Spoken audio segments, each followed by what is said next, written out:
likod ng katahimikan, may mga tunog na binubulong ng pagluha. Mga sigaw ng kaluluwa na nilalamon ng takot. At mga hinaing na tila alingaw-ngaw sa kawalan. Sa bawat patak ng luha, may kwentong kailangan dinggin.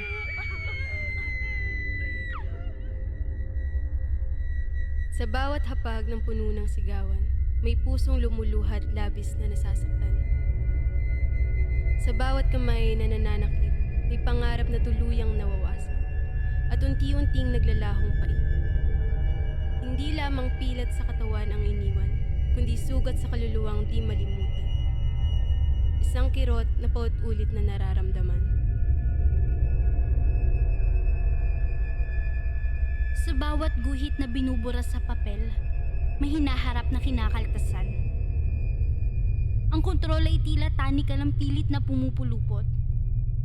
Nilulunod ang pag-asa, nililibing ang kalayaan. Ang mga pangarap ay unti-unting nauurong. Ang mga plano ay nagiging pabigat. At sa kabila ng lahat ng ito, tanging ang huling pag-asa ay ang paghangad na bukas na magbibigay liwanag. Sa bawat pintong binuksan, para sa maling tao, may pusong iniwang durog at sugatan. Sa bawat pagtanggi at naglakas loob na lumayo sa init ng mapang-abusong pag-ibig, natanggap ang hampas ng galit at pananakit. Sa silid ng kadiliman, nananatili ang takot. Umaalingaw-ngaw, hindi natatapos.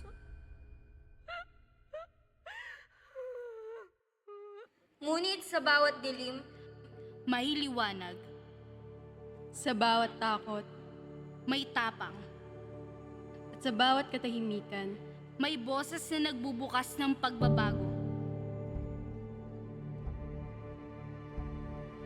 Ang pagwakas ng karahasan ay hindi lamang laban ng isa.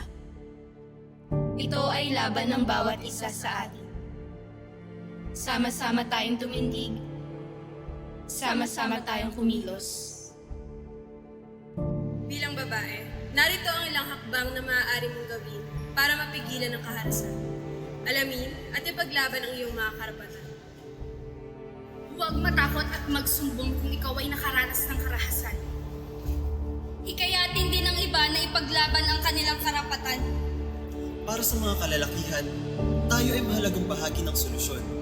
Igalang natin ang mga kababaihan sa tahanan, trabaho at komunidad.